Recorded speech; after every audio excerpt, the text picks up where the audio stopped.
নমস্কার বন্ধুরা, নতুন একটা ভিডিওতে আপনাদের প্রত্যেককে জানাই স্বাগতম। এই মুহূর্তে আবহাওয়া দপ্তর থেকে পাওয়া লেটেস্ট আপডেট অনুযায়ী অবশেষে পথ পরিবর্তন করে বাংলার দিকেই ধেয়ে আসছে ঘূর্ণিঝড় শক্তি। বঙ্গোপসাগরে খুব শীঘ্রই একটি ঘূর্ণাবর্ত বা সাইক্লোনিক সার্কুলেশন তৈরি হচ্ছে। সেই ঘূর্ণাবর্ত শক্তি বৃদ্ধি করে পশ্চিম মধ্য বঙ্গোপসাগর এবং সংলগ্ন উত্তর বঙ্গোপসাগরের কাছে একটি লো প্রেশার এরিয়া বা নিম্নচাপ তৈরি হয়ে যাবে। সেই নিম্নচাপ আগামী দুদিনে অর্থাৎ 27 তারিখের পর 28 এবং 29 তারিখে শক্তি বৃদ্ধি করবে এবং সুস্পষ্ট নিম্নচাপ হবে।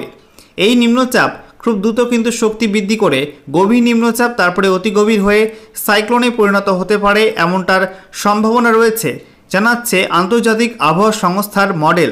এবং পশ্চিমবঙ্গ উপকূল, সংলগ্ন ওড়িশা উপকূল এবং বাংলাদেশ উপকূল জুড়ে কিন্তু প্রবল ঝড় বৃষ্টির সম্ভাবনা ইতিমধ্যেই বিভিন্ন আবহাওয়া দপ্তর জানাচ্ছে। একই সঙ্গে আলিপুর আবহাওয়া দপ্তর জানিয়েছে এই সিস্টেমের জেরে আগামী 28 মে থেকে দক্ষিণবঙ্গে বৃষ্টি বাড়বে। দক্ষিণবঙ্গে উপকূলবর্তী এবং সংলগ্ন জেলাগুলিতে প্রবল ভারী বৃষ্টিপাত শুরু হয়ে যাবে। একই সঙ্গে প্রবল ঝোড়ো হাওয়া বইবে। কিছু কিছু জেলায় কিন্তু প্রবল ঝড়ের সম্ভাবনা রয়েছে। তো আজকের ভিডিওতে আমরা বিস্তারিত আলোচনা করব এই সিস্টেমটা ঘূর্ণিঝড় রূপে কখন আছড়ে পড়তে পারে, কোন অঞ্চল দিয়ে এটা আছড়ে পড়তে পারে, পশ্চিমবঙ্গ এবং সংলগ্ন বাংলাদেশের কোন অঞ্চল দিয়ে এটা আছড়ে পড়তে পারে, তার পরবর্তী সময়টা কোন দিকে যাবে, এর সম্ভাব্য গতিপথ কী হতে পারে, একই সঙ্গে ঝড়ের গতিবেগ কত কী থাকবে এবং বৃষ্টিপাতের সম্ভাবনা বেশি থাকবে কোন কোন জেলায়, সমস্ত কিছু পরপর দেখাবো এবং জানাবো আজকের ভিডিওটির মাধ্যমে। তো ভিডিওটি ভালো লাগলে এবং ইনফরমেটিভ বলে মনে হলে অবশ্যই আপনারা ভিডিওটি একটি করে লাইক করে দেবেন, অবশ্যই ভিডিওটি প্রচুর শেয়ার করবেন। সেই সঙ্গে নতুন দর্শক হয়ে থাকলে লেটেস্ট ভিডিওর আপডেট সর্বপ্রথমে পাওয়ার জন্য চ্যানেলটিকে সাবস্ক্রাইব করে নিয়ে পাশে থাকা বেল আইকনে ক্লিক করে অল নোটিফিকেশন অপশানটিকে অন করে রাখবেন। লেটেস্ট আপডেট আপনারা সবার প্রথমে পেয়ে যাবেন। আর সেই সঙ্গে আমাদের ভিডিওটি আপনি এই মুহূর্তে কোথা থেকে দেখছেন অবশ্যই কিন্তু আপনাদের জেলার নামটি কমেন্টে জানাবেন এবং এই মুহূর্তে আপনাদের জেলায় আবহাওয়ার অবস্থা কেমন অবশ্যই কিন্তু কমেন্টে লিখতে ভুলবেন না। দেখে নেব আজকে এই মুহূর্তে লেটেস্ট স্যাটেলাইট ইমেজ উপগ্রহ চিত্র কি আপডেট দিচ্ছে। এই মুহূর্তে আপনারা দেখতে পাচ্ছেন বঙ্গোপসাগর এবং সেই সঙ্গে আরব সাগর জুড়ে কিন্তু প্রচুর মেঘ, বেশি মেঘ আমরা দেখতে পাচ্ছি বঙ্গোপসাগরে রয়েছে। বঙ্গোপসাগরের বিস্তীর্ণ অংশ কিন্তু মেঘে ঢাকা এবং খুব শীঘ্রই একটা ঘূর্ণাবর্ত বা সাইক্লোনিক সার্কুলেশন তৈরি হয়ে যাবে বঙ্গোপসাগরের পশ্চিম মধ্যভাগে এবং সংলগ্ন উত্তর বঙ্গোপসাগরের কাছে কিন্তু একটা ঘূর্ণাবর্ত বা সাইক্লোনিক সার্কুলেশন তৈরি হয়ে যাবে এই অঞ্চলটার মধ্যে। আপনারা দেখতে পাচ্ছেন দক্ষিণ বঙ্গোপসাগরে কিন্তু প্রবল মেঘ, একই সঙ্গে মধ্য বঙ্গোপসাগর এবং উত্তর বঙ্গোপসাগর উপকূলবর্তী অঞ্চলগুলি কিন্তু প্রচণ্ড মেঘ রয়েছে। আমরা দেখতে পাচ্ছি পশ্চিমবঙ্গের উপকূলবর্তী জেলা বিশেষ করে কলকাতা, সেই সঙ্গে হাওড়া, এছাড়া পশ্চিম মেদিনীপুর, পূর্ব মেদিনীপুর, সেই সঙ্গে নদিয়ার কিছু অংশ এবং উত্তর 24 পরগনা, হুগলি, এই সব জেলায় কিন্তু ভারী মেঘ রয়েছে এবং সেই সঙ্গে গোটা দক্ষিণবঙ্গ জুড়ে কিন্তু মেঘাচ্ছন্ন আকাশ। বাকি জেলাগুলো কিন্তু মেঘের পরিমাণ কম, তবে নতুন করে মেঘ তৈরি হতে পারে কারণ নিম্নচাপ অক্ষরেখা এবং সেই সঙ্গে ঘূর্ণাবর্তের প্রভাব রয়েছে, তার জেরে কিন্তু বৃষ্টিপাত হবে। এদিকে আমরা দেখতে পাচ্ছি উত্তরবঙ্গে কিন্তু মেঘাচ্ছন্ন আকাশ রয়েছে এবং তার পার্শ্ববর্তী অঞ্চলগুলো কিন্তু ভালো মেঘ রয়েছে, বিশেষ করে বিহার, ঝাড়খণ্ড, ওড়িশা এবং সেই সঙ্গে মধ্য ভারতেও কিন্তু প্রবল মেঘ রয়েছে দক্ষিণ ভারত জুড়ে এবং পশ্চিম ভারতের উপকূলবর্তী অঞ্চলে, একই সঙ্গে আরব সাগর জুড়ে কিন্তু প্রচণ্ড মেঘ।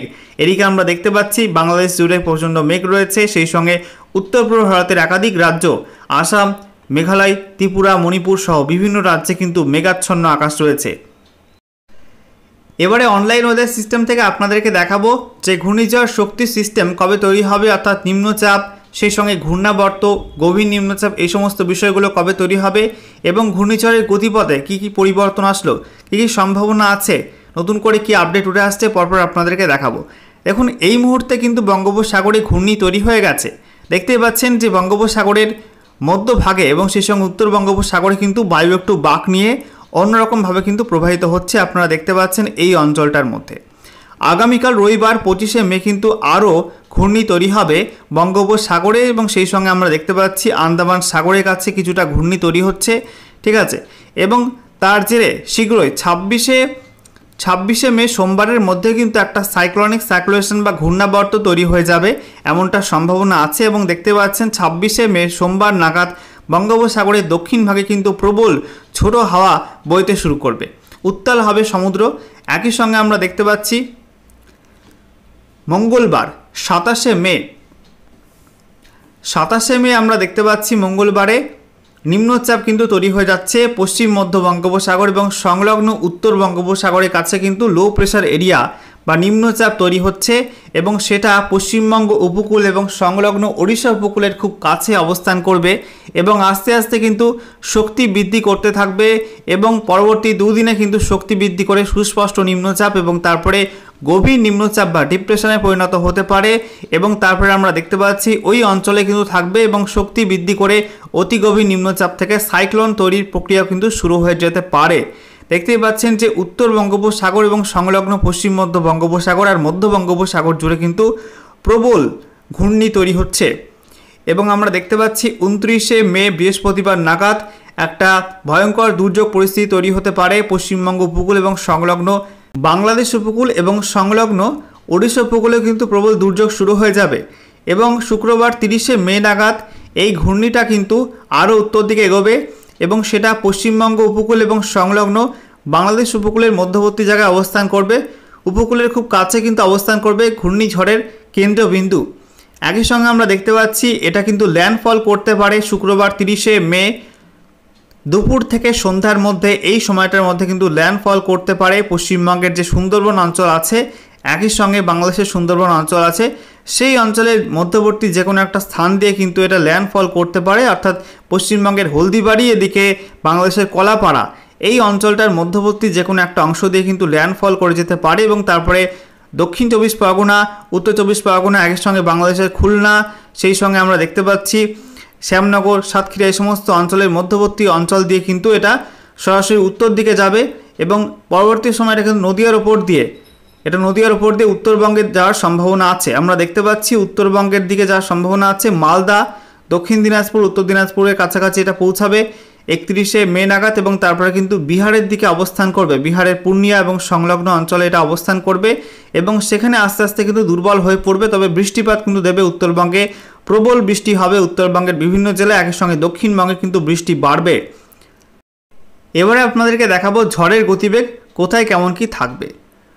তো দেখুন, আগামী 26শে মে সোমবার থেকে কিন্তু বঙ্গোপসাগরের দক্ষিণ ভাগে বায়ুর গতিবেগ বেড়ে যাবে, যেখানে আমরা দেখতে পাচ্ছি দক্ষিণ বঙ্গোপসাগরে 55 কিলোমিটার প্রতি ঘন্টা, কোথাও কোথাও 57 কিলোমিটার, 56 কিলোমিটার গতিবেগে কিন্তু ঝড় শুরু হয়ে যাবে দক্ষিণ বঙ্গোপসাগরে। আস্তে আস্তে সেই ঝড়টা কিন্তু উত্তর দিকে সরবে এবং তার জেরে আমরা দেখতে পাচ্ছি মঙ্গলবার 27শে মে নাগাদ বঙ্গোপসাগরের মধ্যভাগে এবং দক্ষিণ বঙ্গোপসাগর সংলগ্ন অঞ্চলে কিন্তু প্রবল ঝড়ের সম্ভাবনা আছে, যেখানে আমরা দেখতে পাচ্ছি 66 কিলোমিটার প্রতি ঘন্টা, কোথাও কোথাও 67 এরকম গতিবেগ নিয়ে কিন্তু ঝড় হতে পারে। একই সঙ্গে আমরা দেখতে পাচ্ছি মঙ্গলবার 27শে মে রাতের দিকে বঙ্গোপসাগরের মধ্যভাগে একই সঙ্গে অন্ধ্রপ্রদেশ উপকূলের কাছে কিন্তু 40 কিলোমিটার প্রতি ঘন্টা, কোথাও কোথাও 54 কিলোমিটার, কোথাও কোথাও আমরা দেখতে পাচ্ছি 61 কিলোমিটার প্রতি ঘন্টা গতিবেগে ঝড় হবে, কোথাও কোথাও 66 কিলোমিটার গতিবেগে কিন্তু ঝড় বইতে পারে। এরপরে 28শে মে বুধবার আমরা দেখতে পাচ্ছি সিস্টেমটা কিন্তু আরও উত্তর দিকে সরছে, তার জেরে ঝড়ও কিন্তু উত্তর দিকে সরবে এবং আমরা দেখতে পাচ্ছি বঙ্গোপসাগরের পশ্চিম মধ্যভাগে সেখানে কিন্তু 60 কিলোমিটার প্রতি ঘন্টা গতিবেগে ঝড়ের সম্ভাবনা আছে। একই সঙ্গে আমরা দেখতে পাচ্ছি রাতের দিকে সেখানে 63 কিলোমিটার প্রতি ঘন্টা গতিবেগে ঝড় হতে পারে এবং তারপরে 29শে মে বৃহস্পতিবার কিন্তু ঝড়ের মাত্রা আরও বাড়বে, যেখানে আমরা দেখতে পাচ্ছি 78-79 কিলোমিটার প্রতি ঘন্টা, কোথাও কোথাও 77 কিলোমিটার প্রতি ঘন্টা গতিবেগে ঝড় হতে পারে। একই সঙ্গে আমরা দেখতে পাচ্ছি 29শে মে বৃহস্পতিবার রাতে কিন্তু আরও গতিবেগ বাড়বে, রাতে কোথাও কোথাও কিন্তু 80 কিলোমিটারের কাছে পৌঁছাতে পারে গতিবেগ, এমনটা কিন্তু আপডেট এই মুহূর্তে উঠে আসছে। দেখতে পাচ্ছেন 81 কিলোমিটার প্রতি ঘন্টা এরকম গতিবেগ থাকতে পারে। এছাড়া আমরা দেখতে পাচ্ছি শুক্রবার 30শে মে নাগাদ এটা যখন পশ্চিমবঙ্গ উপকূল এবং সংলগ্ন বাংলাদেশ উপকূলের মধ্যবর্তী অঞ্চলে পৌঁছাবে, তখন কিন্তু এর গতিবেগ থাকবে ওই অঞ্চলগুলিতে 69 কিলোমিটার প্রতি ঘন্টা, কোথাও কোথাও 75 কিলোমিটার প্রতি ঘন্টা, কোথাও 81 কিলোমিটার প্রতি ঘন্টা। আবার আমরা দেখতে পাচ্ছি বাংলাদেশের উপকূলবর্তী অঞ্চল সেখানে 83 কিলোমিটার প্রতি ঘন্টা, কোথাও কোথাও 85 কিলোমিটার, ঠিক আছে, এরকম গতিবেগ থাকতে পারে, অর্থাৎ প্রবল ঝড়ের সম্ভাবনা আছে বাংলাদেশের উপকূলবর্তী অঞ্চলে। তবে পশ্চিমবঙ্গ উপকূলে কিন্তু ঝড়ের মাত্রা একটু কম থাকতে পারে। আমরা দেখতে পাচ্ছি পশ্চিমবঙ্গ উপকূলের কাছে সেখানে কিন্তু 40-48 এরকম গতিবেগ থাকতে পারে। পরবর্তী সময়ে পশ্চিমবঙ্গ উপকূলে কিন্তু ঝড়ের মাত্রা বাড়বে, যেটা আমরা দেখতে পাচ্ছি সন্ধ্যা এবং রাতের পরে পশ্চিমবঙ্গ উপকূলের কাছে সেখানে ওই 40-42 কিলোমিটার প্রতি ঘন্টা গতিবেগ থাকতে পারে। বাংলাদেশ উপকূলে বেশি থাকবে 53 কিলোমিটার প্রতি ঘন্টা, কোথাও কোথাও আমরা দেখতে পাচ্ছি 47 কিলোমিটার প্রতি ঘন্টা গতিবেগে ঝড় হবে। এবং সেই সঙ্গে আমরা দেখতে পাচ্ছি চট্টগ্রামের কাছে, বাংলাদেশের চট্টগ্রামের কাছে কিন্তু প্রবল ঝড়ের সম্ভাবনা আছে, সেখানে 80 কিলোমিটার প্রতি ঘন্টা গতিবেগে প্রবল ঝড় হতে পারে। একই সঙ্গে গোটা বাংলাদেশ জুড়ে কিন্তু প্রবল ঝড় বৃষ্টি হবে। একই সঙ্গে দক্ষিণবঙ্গে, পশ্চিমবঙ্গের দক্ষিণের জেলাগুলো কিন্তু বৃষ্টির মাত্রা বেশি থাকবে এবং সেই সঙ্গে ঝোড়ো হাওয়া কিন্তু বইবে। আমরা দেখতে পাচ্ছি 31শে মে শনিবার নাগাদ পশ্চিমবঙ্গের উপকূলবর্তী অঞ্চলগুলিতে, সেখানে আমরা দেখতে পাচ্ছি 48 কিলোমিটার প্রতি ঘন্টা গতিবেগে ঝড়ের সম্ভাবনা আছে। একই সঙ্গে আমরা দেখতে পাচ্ছি দক্ষিণ 24 পরগনা উপকূলবর্তী অঞ্চলগুলিতে, সেখানে 48 কিলোমিটার প্রতি ঘন্টা এরকম গতিবেগ থাকতে পারে। একই সঙ্গে এই সিস্টেমটা উত্তরবঙ্গে যখন যাবে 31শে মে নাগাদ, তখন কিন্তু উত্তরবঙ্গে দার্জিলিং, কালিম্পং, জলপাইগুড়ি এই সমস্ত জেলাগুলোই এবং উত্তর দিনাজপুর জেলায় আমরা দেখতে পাচ্ছি 57 কিলোমিটার 58 কিলোমিটার প্রতি ঘন্টা গতিবেগে ঝড়ের সম্ভাবনা আছে।